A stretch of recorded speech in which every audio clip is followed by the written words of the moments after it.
Hi hello welcome to PSC tricks with Ammu. അപ്പോൾ ഇന്ന് നമ്മൾ നോക്കാൻ വേണ്ടിയിട്ട് പോകുന്നത് നമ്മുടെ ആ 2 ക്വസ്റ്റ്യൻ പേപ്പറിലെ ക്വസ്റ്റ്യൻസ് എടുത്തിട്ട് അതിൻ്റെ റിലേറ്റഡ് ഫാക്റ്റ് തന്നെയാണ് കേട്ടോ നോക്കാൻ വേണ്ടിയിട്ട് പോകുന്നത്. കൂട്ടത്തിൽ അത് എവിടുന്നാണ് വന്നതെന്നും കൂടെ ഞാൻ പറയുന്നുണ്ട് കേട്ടോ.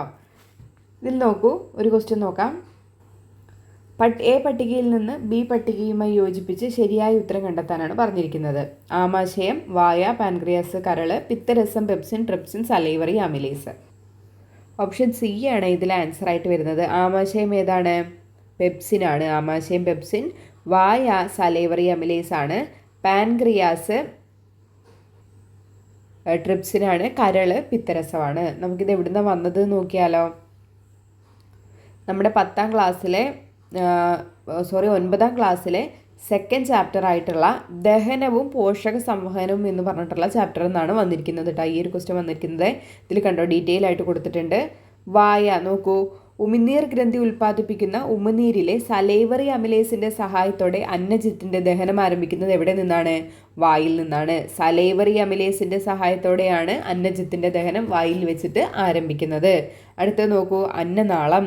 പെരിസ്റ്റാൾസിസ് ആഹാരത്തെ ആമാശയത്തിൽ എത്തിക്കുന്നു. അപ്പോൾ ആഹാരത്തെ ആമാശയത്തിലേക്ക് എത്തിക്കുന്ന തരംഗ രൂപത്തിലുള്ള ഒരു ചലനമാണ് പെരിസ്റ്റാൾസിസ് എന്ന് പറയുന്നത്. അത് എവിടെയാണ്?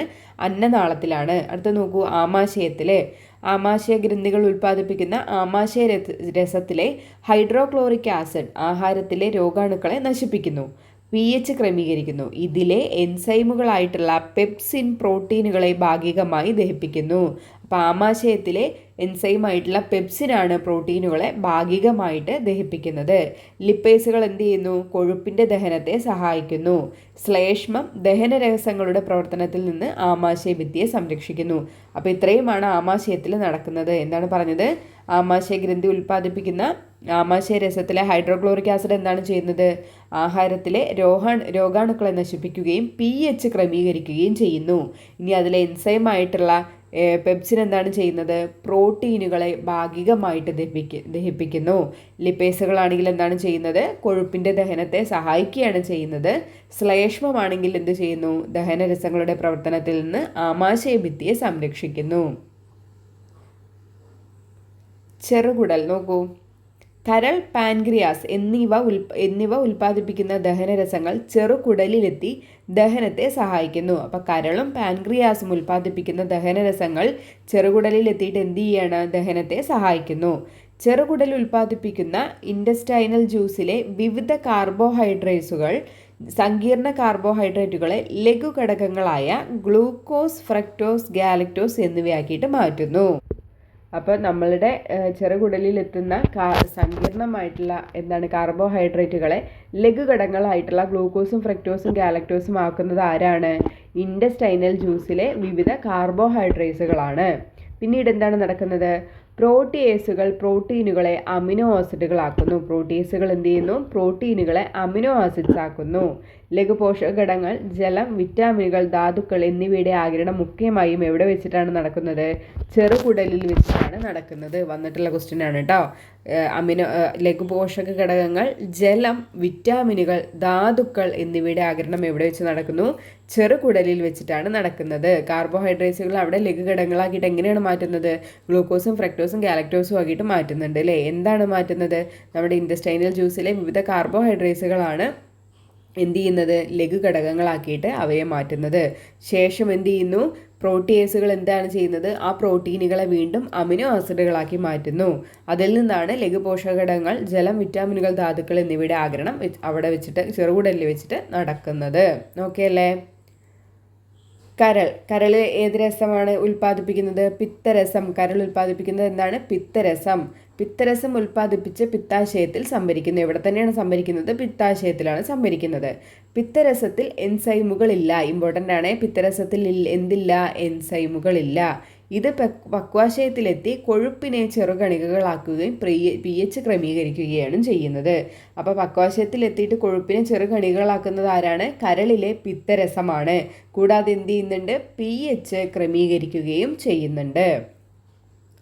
Pancreatic juice ഉൽപ്പാദിപ്പിക്കുന്നു. പാൻക്രിയാസ് എന്താണ് ചെയ്യുന്നത്? പാൻക്രിയാറ്റിക് ജ്യൂസ് ആണ് ഉൽപ്പാദിപ്പിക്കുന്നത്. ഇത് പക്വാശയത്തിലെത്തി ദഹനത്തെ സഹായിക്കുന്നു. അപ്പോൾ ദഹനത്തെ സഹായിക്കുന്നത് എന്താണ്? പാൻക്രിയാസ് ഉൽപ്പാദിപ്പിക്കുന്ന പാൻക്രിയാറ്റിക് ജ്യൂസ് എന്ത് ചെയ്യുന്നുണ്ട്? ദഹനത്തെ സഹായിക്കുന്നുണ്ട്. ഇതിലെ പാൻക്രിയാറ്റിക് അമിലേസ് എന്ത് ചെയ്യുന്നുണ്ട്? അന്നജത്തെ ഭാഗികമായിട്ട് ദഹിപ്പിക്കുന്നു. അന്നജത്തെ പകുതിയായിട്ട് ദഹിപ്പിക്കുന്നത് ആരാണ്? കുറച്ചായിട്ട് ദഹിപ്പിക്കുന്നത് ആരാണ്? നമ്മുടെ പാൻക്രിയാറ്റിക് ജ്യൂസിലെ പാൻക്രിയാറ്റിക് അമിലേസ് ആണ് അങ്ങനെ അന്നജത്തെ ഭാഗികമായിട്ട് ദഹിപ്പിക്കുന്നത്. ട്രിപ്സിൻ പ്രോട്ടീനുകളെ ഭാഗികമായിട്ട് ദഹിപ്പിക്കുന്നു. അപ്പോൾ അതിലുള്ള ട്രിപ്സിൻ എന്ത് ചെയ്യുന്നുണ്ട്? പ്രോട്ടീനുകളെ ഭാഗികമായിട്ട് ദഹിപ്പിക്കുന്നുണ്ട്. ലിപ്പേസുകൾ കൊഴുപ്പിനെ പൂർണ്ണമായിട്ടും ദഹിപ്പിച്ച് ഫാറ്റി ആസിഡും ഗ്ലിസറോളും ആക്കിയിട്ട് മാറ്റുന്നു.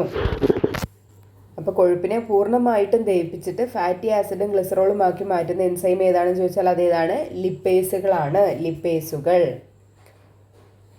ദഹനവിധേയമാകാത്ത ആഹാര പദാർത്ഥങ്ങൾ എവിടെ എത്തുന്നു? വൻകുടലിൽ എത്തുന്നു. അവശേഷിക്കുന്ന ജലവും ലവണങ്ങളും ആഗിരണം ചെയ്യുന്നത് വൻകുടലിൽ വെച്ചിട്ടാണ്. ഇവിടെയുള്ള ചില ബാക്ടീരിയകൾ വിറ്റാമിൻ കെ, ബി കോംപ്ലക്സ് എന്നിവ ഉൽപ്പാദിപ്പിക്കുന്നു. നമ്മൾ ഇന്നലെ പറഞ്ഞിട്ടുണ്ടായിരുന്നു അല്ലേ? വൻകുടലിൽ ഉൽപ്പാദിപ്പിക്കുന്ന ബാക്ടീരിയകളുടെ ഫലമായിട്ട് നിർമ്മിക്കുന്ന വിറ്റാമിനുകൾ ഏതാണ്? കെയും ബി കോംപ്ലക്സും ആണ്. ദഹനാവശിഷ്ടത്തെ മലാശയത്തിൽ എത്തിച്ച് മലദ്വാരത്തിലൂടെ പുറന്തള്ളുന്നു. അപ്പോൾ ഈ ഒരു ഭാഗത്തു നിന്നാണ് ആ ടേബിളിൽ നിന്ന് ആ ഒരു ക്വസ്റ്റ്യൻ ചോദിച്ചിരിക്കുന്നത് കേട്ടോ. അപ്പോൾ ഈ ഒരു ബോക്സ് ഒന്നും കൂടെ നിങ്ങൾ പോസ് ചെയ്തിട്ട് വായിച്ചിട്ട് നോക്കുക കേട്ടോ, മനസ്സിലാക്കുക. അടുത്ത ക്വസ്റ്റ്യൻ നോക്കാം. മനുഷ്യരിലെ രക്തപര്യനത്തെ സംബന്ധിക്കുന്ന താഴെ തന്നിട്ടുള്ള പ്രസ്താവനകളിൽ ശരിയായത് തിരഞ്ഞെടുക്കാനാണ് പറഞ്ഞിരിക്കുന്നത്. വലത്തെ വെൻട്രിക്കിളിൽ നിന്ന് ആരംഭിച്ച് ഇടത്തെ ഏട്രിയത്തിൽ അവസാനിക്കുന്നതാണ് പൾമിണറി പര്യനം. ശ്വാസകോശധമനി സിസ്റ്റമിക് പര്യനത്തിൻ്റെ ഭാഗമാണ്. ഊർധ്വമഹാസിര സിസ്റ്റമിക് പര്യനത്തിൻ്റെ ഭാഗമാണ്. ഇവിടെ ഓപ്ഷൻ ബി ആണ് കറക്റ്റ് ആയിട്ടുള്ളത്. 1ഉം 3ഉം മാത്രമാണ് ശരിയായിട്ടുള്ളത്. വലത്തെ വെൻട്രിക്കിളിൽ നിന്ന് ആരംഭിച്ച് ഇടത്തെ ഏട്രിയത്തിൽ അവസാനിക്കുന്നതാണ് പൾമിണറി പര്യനം എന്ന് പറയുന്നത്. ശ്വാസകോശധമനി സിസ്റ്റമിക് പര്യനത്തിൻ്റെ ഭാഗമല്ല. എന്തിൻ്റെയാണ്? പൾമിണറി പര്യനത്തിൻ്റെ ഭാഗമാണ് ശ്വാസകോശധമനി എന്ന് പറയുന്നത്. ഊർധ്വമഹാസിര സിസ്റ്റമിക് പര്യനത്തിൻ്റെ ഭാഗമാണ്. അത് ഊർധ്വമഹാസിര, അധോമഹാസിര ഇതെല്ലാം എന്താണ്? സിസ്റ്റമിക് പര്യനത്തിൻ്റെ ഭാഗമാണ്. നമുക്കതിൻ്റെ SCRT ഭാഗത്തിലേക്ക് പോകാം. ഇരട്ട രക്തപര്യനം. ഓക്സിജനെ കോശങ്ങളിൽ എത്തിക്കുക എന്നത് രക്തത്തിൻ്റെ മുഖ്യധർമ്മങ്ങളിൽ ഒന്നാണ്. ശ്വാസകോശത്തിൽ നിന്നാണ് രക്തത്തിലേക്ക് ഓക്സിജൻ സ്വീകരിക്കുന്നത്. ശ്വാസകോശ സിരകൾ വഴി ഹൃദയത്തിൽ എത്തിച്ചേരുന്ന ഓക്സിജൻ്റെ അളവ് കൂടിയ രക്തം മഹാധമനി വഴി ശരീരത്തിൻ്റെ എല്ലാ ഭാഗങ്ങളിലേക്കും വിതരണം ചെയ്യപ്പെടുന്നുണ്ട്. ഒരേ അളവ് രക്തം ഹൃദയത്തിലൂടെ 2 തവണ കടന്നു പോകുന്നുവെന്ന് ചിത്രത്തിൽ നിന്ന് വ്യക്തമാണല്ലോ. ഇത്തരത്തിലുള്ള രക്തപര്യനത്തെയാണ് ഇരട്ട രക്തപര്യനം എന്ന് പറയുന്നത്. പൾമിണറി പര്യനവും സിസ്റ്റമിക് പര്യനവും എന്തിൽ ഉൾപ്പെടുന്നു? ഈ ഇരട്ട രക്തപര്യനത്തിൽ ഉൾപ്പെടുന്നതാണ്. വലത് വെൻട്രിക്കിളിൽ നിന്ന് ആരംഭിച്ച് ശ്വാസകോശത്തിലെത്തി തിരികെ ഇടത് ഏട്രിയത്തിൽ അവസാനിക്കുന്നതാണ് എന്ത് എന്ന് പറയുന്നത്? പൾമിണറി രക്തപര്യനം എന്ന് പറയുന്നത്. വലത് വെൻട്രിക്കിളിൽ നിന്ന് ആരംഭിച്ച് ശ്വാസകോശത്തിലെത്തി തിരികെ ഇടത് ഏട്രിയത്തിൽ അവസാനിക്കുന്നതാണ് പൾമിണറി പര്യനം എന്ന് പറയുന്നത്. എന്നാൽ ഇടത് വെൻട്രിക്കിളിൽ നിന്ന് ആരംഭിച്ച് ശരീരം മുഴുവൻ സഞ്ചരിച്ച് വലത് ഏട്രിയത്തിൽ അവസാനിക്കുന്നതാണ് സിസ്റ്റമിക് പര്യനം എന്ന് പറയുന്നത്. ഇരട്ട രക്തപര്യനം രക്തത്തിലെ ഓക്സിജന്റെ അളവ് കുറഞ്ഞു പോകാതെ നിലനിർത്താൻ സഹായിക്കുന്നുണ്ട്. ഇനി അതുമായിട്ട് ആ ഭാഗത്ത് കിടക്കുന്ന പോയിന്റുകളാണ് കേട്ടോ. അതൊക്കെ പോർട്ടൽ രക്തപര്യനം. നമുക്കതെല്ലാം നോക്കിയിട്ട് പോവാം. അവയവങ്ങളിൽ നിന്ന് ഹൃദയത്തിലേക്ക് രക്തത്തെ വഹിക്കുന്ന കുഴലുകളാണ് സിരകൾ. അവയവങ്ങളിൽ നിന്ന് ഹൃദയത്തിലേക്ക് രക്തത്തെ കൊണ്ടുവരുന്ന കുഴലുകൾ ഏതാണ്? സിരകളാണ്. എന്നാൽ ചില സിരകൾ ഹൃദയത്തിലെത്താതെ അവയവങ്ങളിൽ നിന്ന് മറ്റ് അവയവങ്ങളിലേക്ക് രക്തത്തെ സംവഹിക്കുന്നുണ്ട്. ഇത്തരം സിരകൾ എന്ത് പറയുന്നു? പോർട്ടൽ സിരകൾ എന്നാണ് പറയുന്നത്. എന്താ പറയുന്നത്? ചില സിരകൾ ഹൃദയത്തിലെത്താതെ അവയവങ്ങളിൽ നിന്ന് മറ്റ് അവയവങ്ങളിലേക്ക് രക്തത്തെ കൊണ്ടുപോകുന്നുണ്ട്. ഇത്തരം സിരകൾ എന്ത് പറയുന്നു? പോർട്ടൽ സിരകൾ എന്നാണ് പറയുന്നത്. ഇവയെ ഒരു അവയവത്തിൽ ലോമികകളായി ആരംഭിച്ച് മറ്റൊരു അവയവത്തിൽ ലോമികകളായി തന്നെ അവസാനിക്കുന്നു. പോർട്ടൽ സിരകൾ ഉൾപ്പെട്ട രക്തപര്യനം ഏതാണ്? പോർട്ടൽ വ്യവസ്ഥ അല്ലെങ്കിൽ പോർട്ടൽ വ്യവസ്ഥയാണ് കേട്ടോ. പോർട്ടൽ സിരകൾ ഉൾപ്പെട്ട രക്തപര്യനം ഏതാണ്? പോർട്ടൽ വ്യവസ്ഥയാണ്. ഇതിന് ഉദാഹരണമായിട്ട് പറയുന്നത് ഹെപ്പാറ്റിക് പോർട്ടൽ വ്യവസ്ഥയാണ് കേട്ടോ. ഇതിവിടെ കൊടുത്തിട്ടുണ്ട്. അതിൻ്റെ ഫ്ലോ ചാർട്ട് ഇവിടെ കൊടുത്തിട്ടുണ്ട് കേട്ടോ. നമ്മുടെ ആമാശയത്തു നിന്നും കുടലിൽ നിന്നും പ്ലീഹയിൽ നിന്നൊക്കെയുള്ള പോഷകങ്ങളും മറ്റ് ഘടകങ്ങളും ഒക്കെ അടങ്ങിയ ഓക്സിജൻ കുറഞ്ഞിട്ടുള്ള രക്തം എന്ത് ചെയ്യുന്നുണ്ട്? കുടലിൽ നിന്ന് നേരെ ഹെപ്പാറ്റിക് പോർട്ടൽ സിരയിലേക്ക് പോകും. അവിടുന്ന് നേരെ എങ്ങോട്ടാണ് പോകുന്നത്? ഹെപ്പാറ്റിക് പോർട്ടൽ സിര എങ്ങോട്ട് കൊണ്ടുപോകുന്നു? കരളിലേക്കാണ് ആ ഓക്സിജൻ കുറഞ്ഞ ബ്ലഡിനെ എത്തിക്കുന്നത്. അവിടെ വെച്ചിട്ട് അത് ശുദ്ധീകരിച്ചതിന് ശേഷം ഹെപ്പാറ്റിക് സിര എന്ത് ചെയ്യുന്നു? അതിനെ ഇൻഫീരിയർ വീനക്കാവ വഴി ഹൃദയത്തിലേക്ക് എത്തിക്കുന്നു, അല്ലെങ്കിൽ മഹാസിര വഴി എന്ത് ചെയ്യുന്നു? ഹൃദയത്തിലേക്ക് എത്തുന്നു. ഇതാണ് ഹെപ്പാറ്റിക് പോർട്ടൽ വ്യവസ്ഥ എന്ന് പറയുന്നത്. അതായത് ദഹന വ്യവസ്ഥയിൽ നിന്ന് നേരിട്ടിട്ട് രക്തത്തെ ഹൃദയത്തിലേക്ക് എത്തിക്കാണ്ട് എന്താണ് കരളിൽ ചെന്നെത്തിച്ചിട്ട് അവിടുന്ന് ഒരു ഡബിൾ ചെക്കിംഗ് പോലെ അവിടുന്ന് വീണ്ടും അരിച്ചെല്ലാം കഴിഞ്ഞിട്ട് വീണ്ടും എന്ത് ചെയ്യുന്നു? ഹൃദയത്തിലേക്ക് കൊണ്ടുപോവുക. ഇതിനെയാണ് ഹെപ്പാറ്റിക് പോർട്ടൽ വ്യവസ്ഥ എന്ന് പറയുന്നത്. ഇത് എന്തിന് ഉദാഹരണമാണ്? പോർട്ടൽ വ്യവസ്ഥയ്ക്ക് ഉദാഹരണമാണ്. ഇനി അതിൻ്റെ താഴെ അതിൻ്റെ കുറച്ച് റിലേറ്റഡ് കാര്യങ്ങളൊക്കെ കൊടുത്തിട്ടുണ്ട്. നമുക്ക് അതും കൂടെ നോക്കാം കേട്ടോ. ഉപാപചയ പ്രവർത്തനങ്ങളുടെ കേന്ദ്രമാണ് കരൾ. ഉപാപചയ പ്രവർത്തനങ്ങളുടെ കേന്ദ്രം ഏതാണ്? കരളാണ്. ദഹന ഫലമായി രൂപപ്പെടുന്ന പോഷക ഘടകങ്ങൾ കരളിൽ വെച്ച് പലവിധ മാറ്റങ്ങളും സംഭവിക്കുന്നു. ഗ്ലൂക്കോസിനെ ഗ്ലൈക്കോജനാക്കി സംഭരിക്കുക, ഫാറ്റി ആസിഡുകളിൽ നിന്ന് ഊർജം സ്വതന്ത്രമാക്കുക, കൊളസ്ട്രോളിൻ്റെ നിർമ്മാണം തുടങ്ങിയ ഇവയിൽ ചിലതാണ്. അപ്പോൾ കരളിൽ വെച്ച് സംഭവിക്കുന്ന മാറ്റങ്ങൾ ഏതൊക്കെയാണെങ്കിൽ കരളിൻ്റെ ധർമ്മങ്ങൾ എന്തൊക്കെയാണ്? ഗ്ലൂക്കോസിനെ ഗ്ലൈക്കോജനാക്കിയിട്ട് സംഭരിക്കുക. ഓർത്ത് വെക്കണേ, ഗ്ലൂക്കോസിനെ ഗ്ലൈക്കോജനാക്കിയിട്ട് സംഭരിക്കുക, ഫാറ്റി ആസിഡുകളിൽ നിന്ന് ഊർജ്ജം സ്വതന്ത്രമാക്കുക, കൊളസ്ട്രോളിൻ്റെ നിർമ്മാണം. ഇതൊക്കെ എവിടെ വെച്ച് നടക്കുന്നു? കരളിൽ വെച്ച് നടക്കുന്ന മാറ്റങ്ങളാണ്.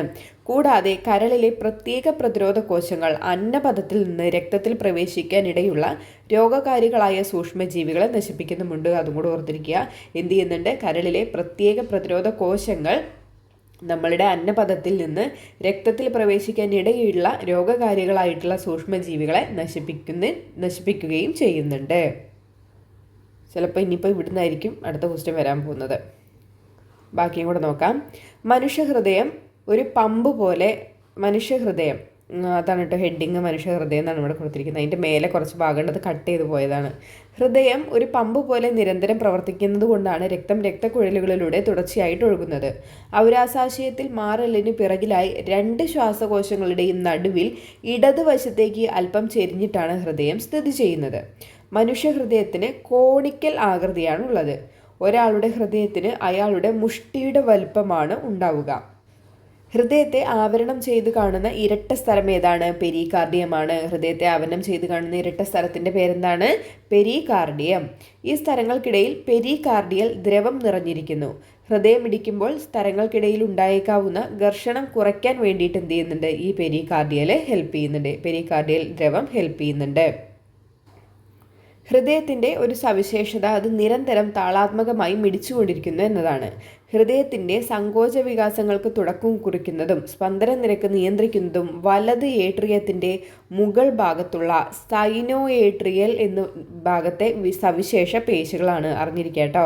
നമ്മളുടെ ഹൃദയത്തിൻ്റെ സങ്കോച വികാസങ്ങൾക്ക് തുടക്കം കുറിക്കുന്നതും ആ ഹൃദയനിരക്ക് നിയന്ത്രിക്കുന്നതും വലത് ഏട്രിയത്തിൻ്റെ മുകൾ ഭാഗത്തുള്ള സൈനോ ഏട്രിയൽ നോഡ് അല്ലെങ്കിൽ എസ് എ നോഡ് എന്ന് പറഞ്ഞിട്ടുള്ള ഒരു സവിശേഷ പേശികളാണ്. ഈ ഭാഗത്തെ എന്ത് പറയുന്നു? പേസ് മേക്കർ എന്നാണ് അറിയപ്പെടുന്നത്. അപ്പോൾ നമ്മുടെ ശരീരത്തിലെ പേസ് മേക്കർ ഏതാണ്? എസ് എ നോഡ് അല്ലെങ്കിൽ സൈനോ ഏട്രിയൽ നോഡാണ്. ഓർത്തിരിക്കുക. നമ്മുടെ ശരീരത്തിലെ പേസ് മേക്കർ എന്നറിയപ്പെടുന്ന ഭാഗം ഏതാണ്? സൈനോ ഏട്രിയൽ നോഡാണ് അല്ലെങ്കിൽ എസ് എ നോഡാണ്. അപ്പോൾ ഇനി എക്സാമിന് പോണവർ ആ 9th നമ്മുടെ പോഷകവും ദഹന വ്യവസ്ഥയും പോഷക സമന്വയവും എന്ന് പറഞ്ഞിട്ടുള്ള ചാപ്റ്റർ വായിച്ച് നോക്കാൻ വേണ്ടിയിട്ട് നോക്കട്ടെ. 2nd ചാപ്റ്ററാണെന്ന് തോന്നുന്നു. 9th 2nd ചാപ്റ്റർ ഞാനൊരു ക്ലാസ്സിന് മുന്നേ പറഞ്ഞില്ലേ. അപ്പോൾ അത് നോക്കിയിട്ട് പോകാൻ വേണ്ടിയിട്ട് ശ്രമിക്കാം കേട്ടോ. അടുത്ത ക്വസ്റ്റ്യൻ നോക്കിയേ. കേരളത്തിലെ ഏറ്റവും നീളമേറിയ നദി ഏതാണ്? പെരിയാറാണല്ലേ. കേരളത്തിലെ ഏറ്റവും നീളമേറിയ നദിയാണ് പെരിയാറാണ്. കേരളത്തിലെ ഏറ്റവും പഴയ ജലവൈദ്യുത പദ്ധതി ഏതാണ്? ഏറ്റവും പഴയ ജലവൈദ്യുത പദ്ധതി ഏതാണ്? ഓപ്ഷൻ ഡി പള്ളിവാസലാണ് കേട്ടോ അല്ലേ. കേരളത്തിലെ ഏറ്റവും പഴയ ജലവൈദ്യുത പദ്ധതി ഏതാണ്? പള്ളിവാസൽ ജലവൈദ്യുത പദ്ധതിയാണ്. പാമ്പാടുംചോല ദേശീയോദ്യാനം കേരളത്തിലെ ഏത് ജില്ലയിലാണ് സ്ഥിതി ചെയ്യുന്നത്? ഏത് ജില്ലയിലാണ്? ഇടുക്കി ജില്ലയിലാണ് പാമ്പാടുംചോല ദേശീയോദ്യാനം സ്ഥിതി ചെയ്യുന്നത്. നമ്മുടെ കേരളത്തിലെ ഏറ്റവും ചെറിയ ദേശീയോദ്യാനമാണ് എന്ത് എന്ന് പറയുന്നത്? പാമ്പാടുംചോല ദേശീയോദ്യാനം എന്ന് പറയുന്നത് കേട്ടോ. അവിടെ ഉള്ളൊരു ജീവി വർഗമാണ് നീലഗിരി മാർട്ടൻ എന്ന് പറയുന്നത് കേട്ടോ. നീലഗിരി മാർട്ടൻ എന്ന് പറഞ്ഞിട്ടുള്ള ഒരു വരയാട് വിഭാഗത്തിൽപ്പെട്ടിട്ടുള്ള ഒരു ജീവി വർഗമാണ് പാമ്പാടുംചോലയിലുള്ളത് കേട്ടോ. നീലഗിരി മാർട്ടൻ എന്നാണ് അതിന് പറയുക കേട്ടോ. ആ ജീവിയുടെ പേരായിട്ട് പറയുന്നത്. അപ്പോൾ അതും കൂടെ ഓർത്തിരിക്കുക. ഇനി രണ്ടാമത്തെ ക്വസ്റ്റ്യൻ പേപ്പറിൽ വന്നിട്ടുണ്ട്. അതേ ക്വസ്റ്റ്യൻ, കേരളത്തിലെ ഏറ്റവും നീളം കൂടിയ നദി ഏതാണ്? പെരിയാറാണ്. കേരളത്തിലെ ആദ്യത്തെ ജലവൈദ്യുത പദ്ധതിയാണ് ഇവിടെ ചോദിച്ചിരിക്കുന്നത്. അതേതാണ്? പള്ളിവാസലാണ്. കണ്ടോ, റിപ്പീറ്റ് ആയിട്ട് ക്വസ്റ്റ്യൻ വന്നിട്ടുണ്ട് അല്ലേ. നമുക്ക് അടുത്ത ഘട്ടത്തിൽ തേർഡും ഫോർത്തിലും നമുക്ക് ഈ ഒരു ഭാഗങ്ങളിൽ നിന്ന് ക്വസ്റ്റ്യൻസ് പ്രതീക്ഷിക്കാം. അപ്പോൾ തേർഡും ഫോർത്തും എഴുതുന്നവർ, എൻ്റെ സ്റ്റേജ് തേർഡാണ് കേട്ടോ. അപ്പോൾ ആ പോകുന്നവർ ആ ഭാഗത്തുള്ള മാക്സിമം കാര്യങ്ങൾ പഠിച്ചിട്ട് പോകാൻ വേണ്ടിയിട്ട് ശ്രമിക്കുക കേട്ടോ. നമുക്ക് ആ ഭാഗത്തുനിന്ന് PYQ ആയിട്ട് വന്നിട്ടുള്ള കാര്യങ്ങളാണ് ഞാനിവിടെ എടുത്തിരിക്കുന്നത്. അപ്പോൾ നമുക്ക് നോക്കാം. കേരളത്തിലെ ഏറ്റവും വലിയ നദി ഏതാണ്? പെരിയാറാണ് അല്ലേ. എത്രയാണ്? 244 കിലോമീറ്റർ ആണ് അതിൻ്റെ നീളം എന്ന് പറയുന്നത്. കേരളത്തിലെ ഏറ്റവും വലിയ നദി ഏതാണ്? പെരിയാറാണ്. 244 കിലോമീറ്റർ ആണ്. ഏറ്റവും ചെറിയ നദി ഏതാണ്? മഞ്ചേശ്വരം പുഴയാണ്. കേരളത്തിലെ ഏറ്റവും ചെറിയ നദി ഏതാണ്? മഞ്ചേശ്വരം പുഴയാണ്. 16 കിലോമീറ്റർ ആണ് അതിൻ്റെ നീളമായിട്ട് പറയുന്നത്. ഏറ്റവും വലിയ നദി ഏതാണ്? കിഴക്കോട്ടൊഴുകുന്ന ഏറ്റവും വലിയ നദി ഏതാണ്? കബനിയാണ്. കിഴക്കോട്ടൊഴുകുന്ന ഏറ്റവും വലിയ നദി ഏതാണ്? കബനിയാണ്. കിഴക്കോട്ടൊഴുകുന്ന കേരളത്തിലെ ഏറ്റവും ചെറിയ നദി ചോദിച്ചാൽ അതേതാണ്? പാമ്പാറാണ്. കിഴക്കോട്ടൊഴുകുന്ന ഏറ്റവും വലിയ നദി കബനി, കിഴക്കോട്ടൊഴുകുന്ന ഏറ്റവും ചെറിയ നദി ഏതാണ്? പാമ്പാറാണ്. കടലിൽ പതിക്കുന്ന കേരളത്തിലെ ഏറ്റവും ചെറിയ നദിയാണ് രാമപുരം നദി എന്ന് പറയുന്നത്. കടലിൽ പതിക്കുന്ന കേരളത്തിലെ ഏറ്റവും ചെറിയ നദി ഏതാണ്? രാമപുരം നദിയാണ്. ദക്ഷിണ കേരളത്തിലെ ഏറ്റവും ചെറിയ നദിയാണ് ഐരൂർ പുഴ എന്ന് പറയുന്നത് കേട്ടോ. നമ്മുടെ കേരളത്തിലെ ഏറ്റവും ചെറിയ രണ്ടാമത്തെ നദിയാണ് ഐരൂർ പുഴ എന്ന് പറയുന്നത്. ദക്ഷിണ കേരളത്തിലെ ഏറ്റവും ചെറിയ നദിയാണ്, കേരളത്തിലെ ഏറ്റവും ചെറിയ രണ്ടാമത്തെ നദിയാണ് ഐരൂർ പുഴ എന്ന് പറയുന്നത്. ഇനി ഇത് വന്നിട്ടുള്ള ക്വസ്റ്റ്യൻ ആണ്. 100 കിലോമീറ്ററിൽ കൂടുതൽ നീളമുള്ള എത്ര നദികളാണ് കേരളത്തിലുള്ളത്? എത്രയാണ്? 11 നദികളാണ് കേരളത്തിലുള്ളത്. 100 കിലോമീറ്ററിൽ കൂടുതൽ നീളമുള്ള 11 നദികളാണ് കേരളത്തിലുള്ളത്. വന്നിട്ടുള്ളതാണ്, PYQ ആണ് കേട്ടോ. ഏറ്റവും കൂടുതൽ അണക്കെട്ടുകളുള്ള കേരളത്തിലെ നദി ഏതാണ്? പെരിയാറാണ്. ഏറ്റവും കൂടുതൽ അണക്കെട്ടുകൾ സ്ഥിതി ചെയ്യുന്നത് ഏത് നദിയിലാണ്? പെരിയാറിലാണ്. ഇനി നമുക്ക് അതിൻ്റെ നീളം കൂടെ ഒന്ന് നോക്കിയിട്ട് പോവാം. പെരിയാറിന് എത്ര നീളമുണ്ട്? 244. പെരിയാറ് 244. ഭാരതപ്പുഴ 209. ഭാരതപ്പുഴ എത്രയാണ്? 209 കിലോമീറ്റർ ആണ് വ്യാപിച്ചിരിക്കുന്നത്. പമ്പയാണെങ്കിൽ 176 ആണ്. പമ്പ എത്രയാണ്? 176 ആണ്. ചാലിയാറ് 169. ചാലിയാർ എത്രയാണ്? 169. ചാലക്കുടിപ്പുഴ 145.5 ആണ്. ചാലക്കുടിപ്പുഴ 145.5. ഒന്നും കൂടെ നോക്കാം. കടലുണ്ടിപ്പുഴയും കൂടെ അറിഞ്ഞിരിക്കുക. 130 ആണ്. 130 കിലോമീറ്റർ ആണ് കടലുണ്ടിപ്പുഴ ഒഴുകുന്നത് കേട്ടോ. അപ്പോൾ അതിൻ്റെ നീളം കൂടെ ഒന്ന് ഓർത്തിരിക്കണേ. ഇനി സ്ഥിരമായിട്ട് ചോദിച്ചുകൊണ്ടിരുന്ന ഒരു ക്വസ്റ്റ്യൻ ആണ്, പെരിയാർ നദി ഒഴുകുന്ന ജില്ലകൾ. കുറച്ച് ജില്ലകൾ കൊടുത്തിട്ട് അതിൽ പെടാത്തത് ഏത്, പെടുന്നത് ഏത് എന്നൊക്കെ ചോദിച്ചിട്ടുണ്ട്. അപ്പോൾ പെരിയാർ നദി ഒഴുകുന്ന ജില്ലകൾ ഏതൊക്കെയാണ്? ഇടുക്കി കൂടെയും എറണാകുളത്തിലൂടെയാണ് കേട്ടോ. അത് എവിടെയാണ് പതിക്കുന്നത്? വേമ്പനാട്ട് കായലിലാണ് പെരിയാർ നദി പതിക്കുന്നത്. ഓർത്തിരിക്കുക കേട്ടോ. പെരിയാർ നദി ഒഴുകുന്ന ജില്ലകൾ ഏതൊക്കെയാണ്? ഇടുക്കി, എറണാകുളം. പതനസ്ഥാനം എവിടെയാണ്? വേമ്പനാട്ട് കായലാണ്. പെരിയാറിൽ 1924 ഉണ്ടായ വെള്ളപ്പൊക്കം അറിയപ്പെടുന്ന പേരെന്താണ്? 99 വെള്ളപ്പൊക്കം എന്നാണ്. 99 വെള്ളപ്പൊക്കം എന്നാണ്. ഇപ്പോൾ റീസെൻ്റ് ആയിട്ട് നടന്ന ക്വസ്റ്റ്യൻ പേപ്പറിലൊക്കെ ഈ ഒരു ക്വസ്റ്റ്യൻ ഉണ്ടായിരുന്നു കേട്ടോ. 24 ഉണ്ടായ വെള്ളപ്പൊക്കം അറിയപ്പെടുന്ന പേരെന്താണ്? 99 വെള്ളപ്പൊക്കം എന്നാണ്. കേരളത്തിൻ്റെ നൈൽ എന്നറിയപ്പെടുന്ന നദി ഏതാണ്? ഭാരതപ്പുഴയാണ്. കേരളത്തിൻ്റെ നൈൽ എന്നറിയപ്പെടുന്ന നദി ഏതാണ്?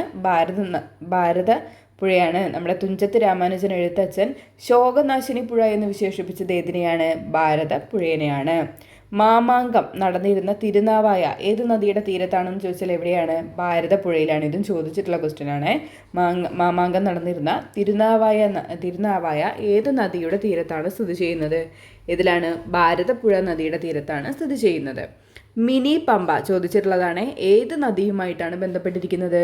ഭാരതപ്പുഴയുമായിട്ടാണ് മിനി പമ്പ ബന്ധപ്പെട്ടിരിക്കുന്നത്. ഇപ്പം നമ്മൾ ഈ 2 സ്റ്റേജിലും ചോദിച്ചിട്ടുള്ള ക്വസ്റ്റ്യൻ പേപ്പർ മുന്നേ റിപ്പീറ്റ് ആയിട്ട് വന്നുകൊണ്ടിരുന്ന ക്വസ്റ്റ്യൻസ് തന്നെയാണ് കേട്ടോ. പുതിയതായിട്ടൊന്നും ഇവിടുന്ന് എടുത്തതല്ല.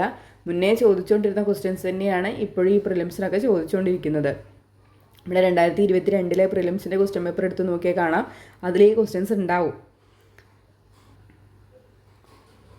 ദക്ഷിണ ഭാഗീരഥി എന്നറിയപ്പെടുന്ന നദി ഏതാണ്? പമ്പയാണ് കേട്ടോ. പമ്പയാണ്. ദക്ഷിണ ഭാഗീരഥി എന്നറിയപ്പെടുന്ന നദി ഏതാണ്? പമ്പയാണ്. നമ്മുടെ പ്രാചീന കാലത്തിലെ ബാരിസ് എന്നറിയപ്പെട്ടിരുന്ന നദി ഏത് തന്നെയാണ്? പമ്പയാണ്. കേരളത്തിലെ ഏറ്റവും തെക്കേ അറ്റത്ത് സ്ഥിതി ചെയ്യുന്ന നദി ഏതാണ്? നെയ്യാറാണ് കേട്ടോ. കേരളത്തിൻ്റെ തെക്കേ അറ്റത്ത് സ്ഥിതി ചെയ്യുന്ന നദി ചോദിച്ചാൽ അത് നെയ്യാറാണ്. വടക്ക് ചോദിച്ചാൽ അതേതാണ്? മഞ്ചേശ്വരം പുഴയാണ്. കൊടുങ്ങരംകുളം പുഴ കൊടുങ്ങരം പള്ളംപുഴ എന്നാണ് കേട്ടോ. ഒഴുകുന്ന കേരളത്തിലെ പ്രദേശം അട്ടപ്പാടി. ഇപ്പോൾ സ്ഥിരമായിട്ട് ക്വസ്റ്റ്യൻ പേപ്പറിൽ വരുന്ന ഒരു ഭാഗമാണ് ഈ കൊടുങ്ങരം പള്ളംപുഴയും അട്ടപ്പാടി കേട്ടോ. 1/4 നൂറ്റാണ്ട് മുമ്പ് വറ്റി വരണ്ടു പോയ അട്ടപ്പാടിയിൽ ഏത് പുഴയാണ് ഒഴുക്ക് വീണ്ടെടുത്തത്? അങ്ങനെയും ക്വസ്റ്റ്യൻ വന്നിട്ടുണ്ട്. ഏതാണ്? കൊടുങ്ങരം പള്ളംപുഴയാണ് കേട്ടോ. ഇതുമായിട്ട് ബന്ധപ്പെട്ടുള്ള പ്രദേശം ഏതാണ്? അട്ടപ്പാടിയാണ്. ഏത് നദിയിലാണ് കുറുവ ദ്വീപ് സ്ഥിതി ചെയ്യുന്നത്? എവിടെയാണ്? കബനി നദിയിലാണ് കുറുവ ദ്വീപ് സ്ഥിതി ചെയ്യുന്നത്. കേരളത്തിലെ കിഴക്കോട്ടൊഴുകുന്ന നദിയായ ഭവാനി ഏത് നദിയുടെ പോഷക നദിയാണ്? കാവേരി നദിയുടെ പോഷക നദിയാണ്. കേരളത്തിലെ കിഴക്കോട്ടൊഴുകുന്ന നദിയായിട്ടുള്ള ഭവാനി ഏത് നദിയുടെ പോഷക നദിയാണെന്ന് ചോദിച്ചാൽ അത് ഏതിൻ്റെയാണ്? കാവേരിയുടെയാണ്. കേരളത്തിലെ ഏറ്റവും വലിയ കായൽ ഏതാണ്? വേമ്പനാട് കായലാണ്. ഏറ്റവും നീളം കൂടിയ കായലാണ് വേമ്പനാട് കായൽ. ഏറ്റവും വലിയ കായൽ, ഏറ്റവും നീളം കൂടിയ കായൽ ചോദിച്ചാലും ഏതാണ്? വേമ്പനാട് കായലാണ്. ഈ വേമ്പനാട്ട് കായൽ വ്യാപിച്ചു കിടക്കുന്ന ജില്ലകൾ ഏതൊക്കെയാണ് ചോദിച്ചിട്ടുള്ളതാണ്. ആലപ്പുഴ, എറണാകുളം, കോട്ടയം ജില്ലകളിലായിട്ടാണ് വേമ്പനാട്ട് കായൽ വ്യാപിച്ചു കിടക്കുന്നത് കേട്ടോ. വേമ്പനാട്ട് കായൽ വ്യാപിച്ചു കിടക്കുന്നത് ഏതൊക്കെ ജില്ലകളിലാണ്? ആലപ്പുഴ, എറണാകുളം, കോട്ടയം. അഷ്ടമുടിക്കായൽ അറബിക്കടലുമായി ചേരുന്ന അഴിമുഖത്ത് സ്ഥിതി ചെയ്യുന്ന തുറമുഖം ഏതാണ്? നീണ്ടകരയാണ് ചോദിച്ചിട്ടുണ്ട്.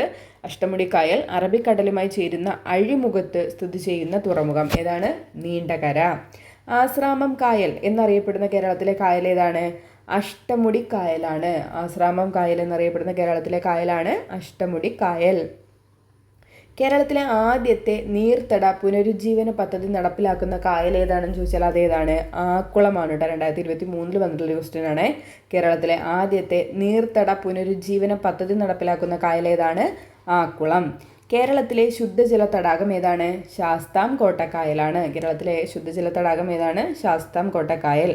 വേമ്പനാട്ട് കായലിലെ ഏറ്റവും വലിയ പ്രകൃതിദത്ത ദ്വീപാണ് പാതിരാമണൽ എന്ന് പറയുന്നത് കേട്ടോ. വേമ്പനാട്ട് കായലിലെ ഏറ്റവും വലിയ പ്രകൃതിദത്ത ദ്വീപാണ് പാതിരാമണൽ. കേരളത്തിലെ ആദ്യത്തെ വന്യജീവി സങ്കേതം ഏതാണ്? പെരിയാർ വന്യജീവി സങ്കേതമാണ്. അത് തുടക്കത്തിൽ എങ്ങനെയാണ് അറിയപ്പെട്ടിരുന്നത്? നെല്ലിക്കാമ്പെട്ടി ഗെയിം സാങ്ച്വറി എന്നാണ് അറിയപ്പെട്ടിട്ടുണ്ടായിരുന്നത്. പെരിയാറിനെ വന്യജീവി സങ്കേതമായിട്ട് 1950 പ്രഖ്യാപിക്കുന്നത്. ഇത് 3 ഇമ്പോർട്ടൻറ്റ് പോയിൻ്റാണ് ഓർത്തിരിക്കണേ. കേരളത്തിലെ ആദ്യത്തെ വന്യജീവി സങ്കേതമാണ്.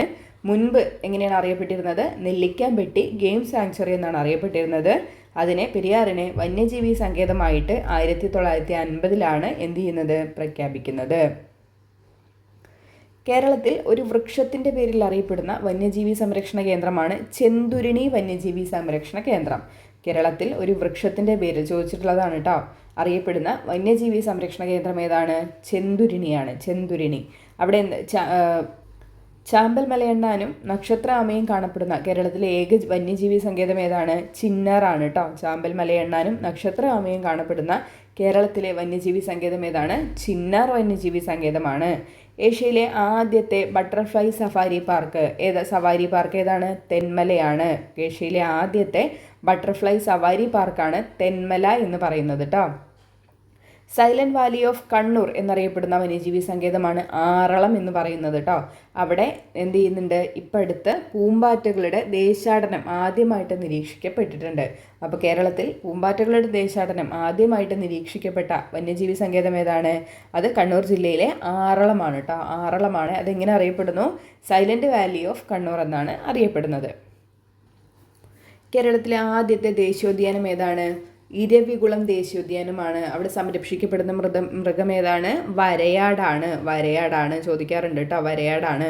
കേരളത്തിലെ ആദ്യത്തെ ദേശീയോദ്യാനമാണ് ഇരവികുളം. അവിടെ സംരക്ഷിത മൃഗം ഏതാണ്? വരയാടാണ്. കേരളത്തിലെ ഏറ്റവും ചെറിയ നാഷണൽ പാർക്ക് ഏതാണ്? പാമ്പാടും ചോലയാണ് കേട്ടോ. 2003 രൂപീകൃതമായിട്ടുള്ളത് കേട്ടോ. പാമ്പാടും ചോലയാണ് കേരളത്തിലെ ഏറ്റവും ചെറിയ നാഷണൽ പാർക്ക് എന്ന് പറയുന്നത്. ഇടുക്കി ജില്ലയിലാണ് സ്ഥിതി ചെയ്യുന്നത്. കേരളത്തിലെ ഏറ്റവും വലിയ ജലവൈദ്യുത പദ്ധതി ഏതാണ്? ഇടുക്കി ജലവൈദ്യുത പദ്ധതിയാണ്. ഏറ്റവും വലിയ ജലവൈദ്യുത പദ്ധതി ചോദിച്ചാൽ അതേതാണ്? ഇടുക്കി ജലവൈദ്യുത പദ്ധതിയാണ്. കേരളത്തിലെ ആദ്യത്തെ ജലവൈദ്യുത പദ്ധതി ഏതാണ്? പള്ളിവാസലാണ്. സ്ഥിരമായിട്ട് വന്നുകൊണ്ടിരിക്കുന്നുണ്ട്. കേരളത്തിലെ രണ്ടാമത്തെ ജലവൈദ്യുത പദ്ധതി ഏതാണ്? ചെങ്കുളമാണ്. കേരളത്തിലെ രണ്ടാമത്തെ ജലവൈദ്യുത പദ്ധതിയാണ് 1954 ചെങ്കുളം ജലവൈദ്യുത പദ്ധതി. കേരളത്തിലെ ആദ്യത്തെ കോൺക്രീറ്റ് ഡാം ഏതാണ്? മാട്ടുപ്പെട്ടിയാണ്. കേരളത്തിലെ ആദ്യത്തെ കോൺക്രീറ്റ് ഡാമാണ് മാട്ടുപ്പെട്ടി. ആദ്യത്തെ ഗ്രാവിറ്റി അല്ലെങ്കിൽ ഏറ്റവും വലിയ ഗ്രാവിറ്റി ഡാം ചോദിച്ചാൽ അതേതാണ്? ചെറുതോണിയാണ്. കേരളത്തിലെ ഏറ്റവും വലിയ ഗ്രാവിറ്റി ഡാം ചോദിച്ചാൽ ചെറുതോണിയാണ്. ആദ്യത്തെ കോൺക്രീറ്റ് ഡാം ചോദിച്ചാൽ അതേതാണ്? മാട്ടുപ്പെട്ടിയാണ്. ഇനി മലബാറിലെ ആദ്യത്തെ ജലവൈദ്യുത പദ്ധതി ഏതാണ്? അത് 1972 കുറ്റ്യാടി ജലവൈദ്യുത പദ്ധതിയാണ് കേട്ടോ. വർഷം ഓർത്തിരിക്കണേ. മലബാറിലെ ആദ്യത്തെ ജലവൈദ്യുത പദ്ധതി ഏതാണ്? കുറ്റ്യാടി 1972. കേരളത്തിലെ ഏറ്റവും വലിയ ഭൂഗർഭജല വൈദ്യുത നിലയം ഏതാണ്? മൂലമറ്റമാണ്. വന്നിട്ടുള്ള ക്വസ്റ്റ്യൻ ആണ്. കേരളത്തിലെ ഏറ്റവും വലിയ ഭൂഗർഭജല വൈദ്യുത നിലയം ഏതാണ്? മൂലമറ്റമാണ്.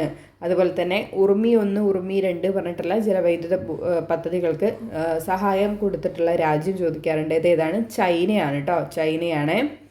ഇനി ഇവിടെ മുന്നത്തെ ചോദിച്ചിട്ടുള്ളൊരു ക്വസ്റ്റ്യൻ ആണ്, ക്യാൻസൽ ആയിപ്പോയൊരു ക്വസ്റ്റ്യൻ ആണ് കേട്ടോ. നമ്മുടെ ജലവൈദ്യുത പദ്ധതികളും സ്ഥിതി ചെയ്യുന്ന ജില്ലയുമാണ് ചോദിച്ചിരിക്കുന്നത്. കുറ്റ്യാടി എവിടെയാണ് സ്ഥിതി ചെയ്യുന്നത്? കോഴിക്കോടാണ്. കുറ്റ്യാടി എവിടെയാണ്? കോഴിക്കോടാണ്. നമ്മൾ പറഞ്ഞു മലബാറിലെ ആദ്യത്തെ ജലവൈദ്യുത പദ്ധതിയാണ്. ഷോളയാർ എവിടെ സ്ഥിതി ചെയ്യുന്നു? തൃശ്ശൂർ ജില്ലയിലാണ്. ശബരിഗിരി എവിടെയാണ് സ്ഥിതി ചെയ്യുന്നത്? പത്തനംതിട്ടയിലാണ്. കല്ലട എവിടെയാണ് സ്ഥിതി ചെയ്യുന്നത്? കൊല്ലത്താണ്. ബ്രഹ്മപുരം ഡീസൽ വൈദ്യുത നിലയം സ്ഥിതി ചെയ്യുന്ന ജില്ല എവിടെയാണ്? എറണാകുളമാണ്. ബ്രഹ്മപുരം ഡീസൽ വൈദ്യുത നിലയം സ്ഥിതി ചെയ്യുന്നത് എവിടെയാണ്? എറണാകുളം ജില്ലയിലാണ്. നമുക്കത് നോക്കിയിട്ട് പോവാം. ചീമേനി അവിടെ ഏത് വാതകമാണ് യൂസ് ചെയ്യുന്നത്? പ്രകൃതി വാതകമാണ് യൂസ് ചെയ്യുന്നത്. എവിടെയാണ് സ്ഥിതി ചെയ്യുന്നത്? കാസർഗോഡാണ്. നല്ലളത്ത് ഡീസലാണ് യൂസ് ചെയ്യുന്നത്. കോഴിക്കോടാണ് നല്ലളം സ്ഥിതി ചെയ്യുന്നത്. ബ്രഹ്മപുരം ഡീസൽ നമ്മളിപ്പോൾ പറഞ്ഞു എവിടെയാണ്? എറണാകുളം ജില്ലയിലാണ് സ്ഥിതി ചെയ്യുന്നത്. കായംകുളത്ത് ഉപയോഗിക്കുന്നത് നാഫ്തയാണ്. ആലപ്പുഴ ജില്ലയിലാണ് സ്ഥിതി ചെയ്യുന്നത്. മുന്നേയൊക്കെ ക്വസ്റ്റ്യൻ പേപ്പറിൽ റിപ്പീറ്റ് ആയിട്ട് വന്നുകൊണ്ടിരുന്നൊരു ഭാഗമാണ് കേട്ടോ അത്. ഇനിയും വന്നൂടായി ഒന്നുമില്ല. ഇനി അടുത്ത ക്വസ്റ്റ്യൻ നോക്കിയേ. ഊർജ്ജത്തിൻ്റെ SI യൂണിറ്റ് എന്താണ്? എന്താണ് ഊർജ്ജത്തിൻ്റെ SI യൂണിറ്റ്? ജൂളാണ് അല്ലേ. ഊർജ്ജത്തിൻ്റെ SI യൂണിറ്റ് ഏതാണ്? ജൂളാണ്. ഇതൊക്കെ എഴുതാവുന്നതേ ഉള്ളൂ. നമ്മൾ PSC പഠിക്കുന്ന ഏതൊരാളും സ്ഥിരമായിട്ട് പഠിച്ചു പോകുന്ന കാര്യങ്ങളൊക്കെ തന്നെയാണത്. ഇത് നമുക്ക് SCERTയിൽ കൊടുത്തിട്ടുണ്ട്. നമുക്കൊന്ന് നോക്കിയിട്ട് പോകാം കേട്ടോ. നമ്മുടെ നീളത്തിൻ്റെ SI യൂണിറ്റ് എന്താണ്? മീറ്ററാണ്. നീളത്തിൻ്റെ SI യൂണിറ്റ് ഏതാണ്? മീറ്ററാണ്. മാസിൻ്റെ ചോദിച്ചു കഴിഞ്ഞാൽ കിലോഗ്രാം ആണ്. സമയമാണെങ്കിൽ സെക്കൻഡാണ്. വൈദ്യുത പ്രവാഹ തീവ്രത ഏതാണ്? ആംബിയർ ആണ്. വൈദ്യുത പ്രവാഹ തീവ്രതയുടെ SI യൂണിറ്റ് എന്താണ്? ആംബിയർ ആണ്. താപനിലയുടെ SI യൂണിറ്റ് എന്താണ്? കെൽവിൻ ആണ്. താപനിലയുടെ യൂണിറ്റ് ഏതാണ്? കെൽവിൻ. പദാർത്ഥത്തിൻ്റെ അളവിൻ്റെ SI യൂണിറ്റ് ഏതാണ്? മോൾ ആണ്. മോൾ. പ്രകാശ തീവ്രതയുടെ SI യൂണിറ്റ് ആണെങ്കിൽ കാൻഡിലയാണ്. കാൻഡില. അപ്പോൾ ഇത് SCERTയിൽ കൊടുത്തത് കൊണ്ട് തന്നെ ഒന്ന് നോക്കി വെച്ചിട്ട് പോവാം കേട്ടോ. അപ്പോൾ നമ്മുടെ ഇന്നത്തെ ക്ലാസ്സിൽ നമ്മൾ ഇത്രയും ക്വസ്റ്റ്യൻസാണ് എടുത്തിരിക്കുന്നത്. ഞാനും ഇങ്ങനെ ഓരോന്ന് വീണ്ടും നമ്മുടെ +1 +2 ഒക്കെ നോക്കിക്കൊണ്ടിരിക്കുകയാണ്. ഒരുവിധം ഞാൻ ആ +1-ലെ ഹിസ്റ്ററി +2ലെ ഹിസ്റ്ററിയൊക്കെ ഞാൻ ഏകദേശം നോക്കിയതാണ്. കാരണം ഞാൻ FAP നമ്മുടെ ഫീമെയിൽ അസിസ്റ്റൻറ്റ് പ്രസിഡന്റ് ഓഫീസർക്ക് നോക്കിക്കൊണ്ടിരുന്ന സമയത്ത് ഞാൻ അതിലെ ഹിസ്റ്ററിയാണ് പഠിച്ചിട്ടുണ്ടായിരുന്നത്. കാരണം അതിൽ നമ്മുടെ ഈ SCERTയിൽ കൊടുത്തതിനേക്കാളും കൂടുതലും ഉണ്ട് SCERTയിലുള്ള അതേ പോയിൻറ്റും അതിലുണ്ട്. അപ്പോൾ പിന്നെ അത് നോക്കുകയല്ലേ ബെറ്റർ. അപ്പോൾ ഇനിയിപ്പോൾ VFAക്ക് ഞാൻ 27-ാം തീയതി മുതൽ ക്ലാസ് VFAക്ക് തുടങ്ങുകയാണ്. VFAക്ക് LDC മെയിൻസിനൊക്കെ. അപ്പോൾ നമ്മൾ ചെയ്യാൻ പോകുന്നത് ആദ്യം നമ്മൾ ഹിസ്റ്ററിയും ജോഗ്രഫിയും പഠിക്കുന്നത് +1 +2 ബേസ്ഡ് ആയിട്ടായിരിക്കും കേട്ടോ. അത് തീർത്തതിന് ശേഷം മാത്രമാണ് നമ്മൾ ഈ SCERTയിൽ നമ്മൾ ഏകദേശം കവർ ചെയ്തിരിക്കുകയാണ്.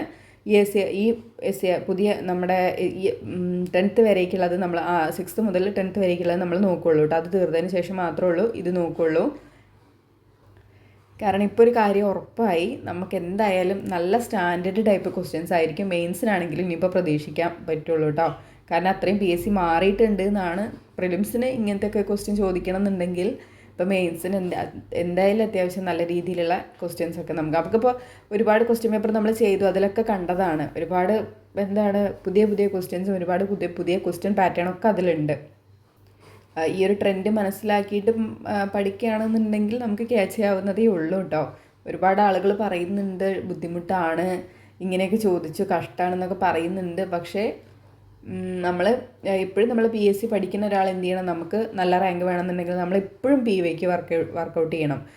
മുന്നത്തെ ഒരു ക്വസ്റ്റ്യൻ പേപ്പർ എപ്പോഴും നമ്മൾ നോക്കിയിരിക്കണം. എന്നാൽ മാത്രമാണ് നമ്മുടെ മുന്നത്തെ കഴിഞ്ഞ ക്വസ്റ്റ്യൻ പേപ്പർ വരെ നോക്കുമ്പോഴാണ് നമുക്ക് അതിൻ്റെ ആ ഒരു പാറ്റേൺ, എവിടെ നിന്നൊക്കെ ക്വസ്റ്റ്യൻസ് വന്നിട്ടുണ്ട് ആ ഒരു പാറ്റേൺ മനസ്സിലാക്കാൻ പറ്റുള്ളൂ. അങ്ങനെയാണ് നമ്മൾ മുന്നോട്ട് നമുക്ക് പഠിക്കാൻ പറ്റുള്ളൂ. അതായിരിക്കും ഏറ്റവും ബെറ്റർ ആയിട്ടുള്ള കാര്യം എന്ന് പറയുന്നത്. അപ്പോൾ ഇന്നത്തെ ക്ലാസ് എല്ലാവർക്കും യൂസ്ഫുൾ ആയെന്ന് വിചാരിക്കണം. ആരും ടെൻഷൻ അടിക്കൊന്നും വേണ്ട കേട്ടോ. ഒരുപാട് ഈ തൊഴിൽ വീതിയിലൊക്കെ കട്ട് ഓഫൊക്കെ പറയുന്നത് 53 മുതൽ 66 ആ റേഞ്ചൊക്കെയാണ് പറയുന്നത്. പിന്നെ കട്ട് ഓഫ് കുറയുമായിരിക്കും, ചാൻസ് അതേ ഉള്ളൂ. അപ്പോൾ മാർക്ക് കുറഞ്ഞൊക്കെ ഇരിക്കണവർ ഒരുപാട് ടെൻഷൻ അടിച്ചിരിക്കുകയൊന്നും വേണ്ട. മെയിൻസിന് പഠിച്ചു തുടങ്ങുക കേട്ടോ. അപ്പോൾ തന്നെ സമയം കളയാണ്ടേ, ഒരുപാട് പഠിക്കാനുണ്ട്. സമയം കളയേണ്ട ആദ്യം ബാക്കിയുള്ള സിമ്പിളായിട്ടുള്ള കാര്യങ്ങളൊക്കെ അവനവരെ കൊണ്ട് പഠിക്കാൻ പറ്റുന്ന സിമ്പിളായിട്ടുള്ള കാര്യങ്ങളൊക്കെ ആദ്യം കവർ ചെയ്ത് പോവുക. ബാക്കിയുള്ള ബുദ്ധിമുട്ടുള്ള കാര്യങ്ങൾ ഇപ്പോൾ ഒരുപാട് നമ്മുടെ ഹിസ്റ്ററി ആണെങ്കിലും ജോഗ്രഫി ഒക്കെ ആണെങ്കിലും നമ്മൾ പിന്നെ യൂട്യൂബ് ക്ലാസ്സിനെ ആശ്രയിക്കുക കേട്ടോ, അതായിരിക്കും ബെറ്റർ. അപ്പോൾ അത്രയൊക്കെ ഉള്ളൂ. അപ്പോൾ ഇനി നമുക്ക് വീണ്ടും നല്ലൊരു ക്ലാസ്സിൽ കാണാം. താങ്ക് യു കേട്ടോ.